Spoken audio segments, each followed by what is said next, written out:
right here in Denver. Freedom is popular! I'm obviously very, very pleased to receive the endorsement today of the Denver Post. Now, how's that for a busy week in Colorado? We're getting a lot more attention now because of the convention and because we're growing so fast. We had Obama, we had Mitt, we had Ron Paul, and the one I didn't get to was Bill Clinton. Things started out with Obama on Wednesday morning. People started lining up as early as 6, and the crowds were overflowing. The senator took the time to address some of the overflow crowds at the Denver University campus before he came into Magnus Arena. So people had some time to kill. Are you ready to go? So am I.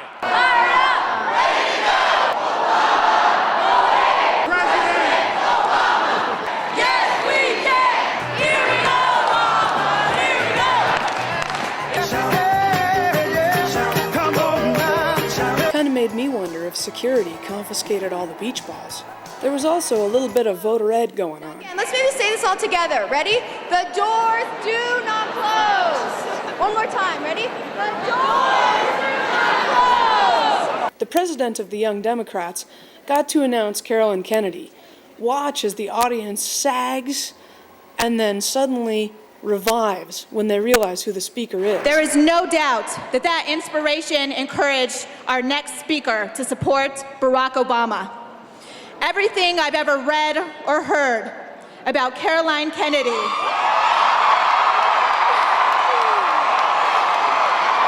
The only particularly new thing in Obama's stump speech was his tribute to Edwards, who had just dropped out of the race. Finally, let me say a few words about another American who has called us to a common purpose. John Edwards is making an announcement today that he is stepping down from the race. John has spent a lifetime fighting to give voice to the voiceless and hope to the struggling. And at a time when our politics is too focused on who's up and who's down, he consistently has made us focus on who matters.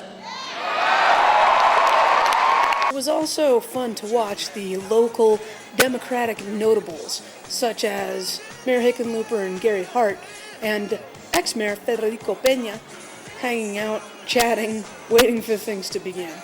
Then, on Friday morning, or early afternoon, there was Mitt Romney. He was supposed to be speaking at a Harley dealership up in Thornton, but instead wound up at a car dealership. It was kind of an odd venue. I didn't get a chance to get in and get any kind of shot or actually hear anything that he was saying.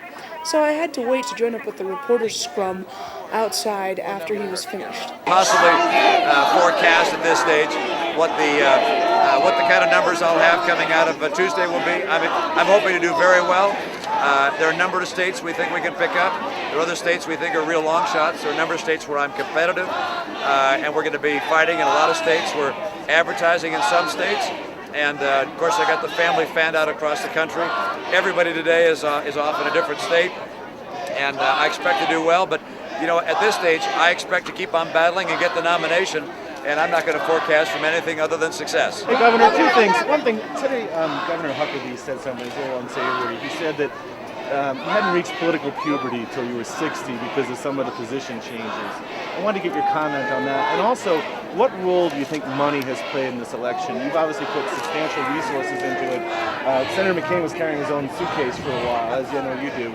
What role do you think money has had overall in the outcome of this race? First of all, Governor Huckabee is always good for a good chuckle. That's another good chuckle, and I think the presidency is about something very serious. And while there's occasionally a time of natural humor, I think the presidency is more serious than that comment suggests. With regards to the role of money in the campaign, from my standpoint, it was important enough for me to make my own investment in the campaign, along with raising money from other people. And I was not somebody who was well known in the country. Senator McCain and Mayor Giuliani, Fred Thompson began with extraordinary name recognition and sound reputation. I had to catch up, and that meant that I had to raise a lot of money and I had to spend some of my own money to catch up to where they were. Finally, on Friday night, Ron Paul came to the Colorado Convention Center. Unfortunately, and to my everlasting humiliation, I was kind of out of tape, so I got what I could. I was intrigued by the things that the audience thought were meritorious of a standing ovation. Hamilton established a national bank, and of course, Thomas Jefferson came along and got rid of it.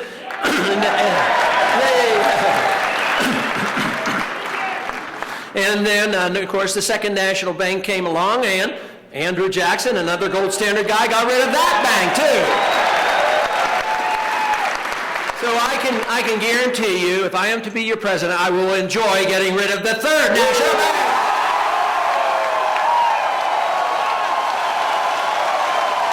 We're involved in Afghanistan. It's not going well. They pretended that last year was a grand year, a turning point, another mission accomplished in Iraq. And guess what? It was our worst year ever. More deaths last year. So we can't fool ourselves. We have to admit the truth. If a mistake has been made, we have to face up to it and change the methods of what we're doing, change our policy, and get our troops home from Iraq.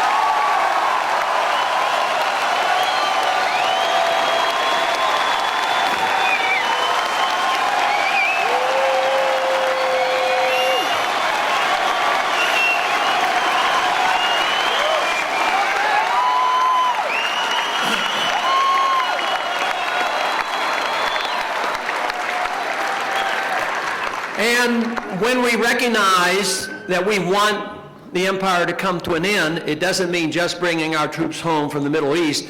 It's about time we brought our troops home from Korea, Japan, and Europe.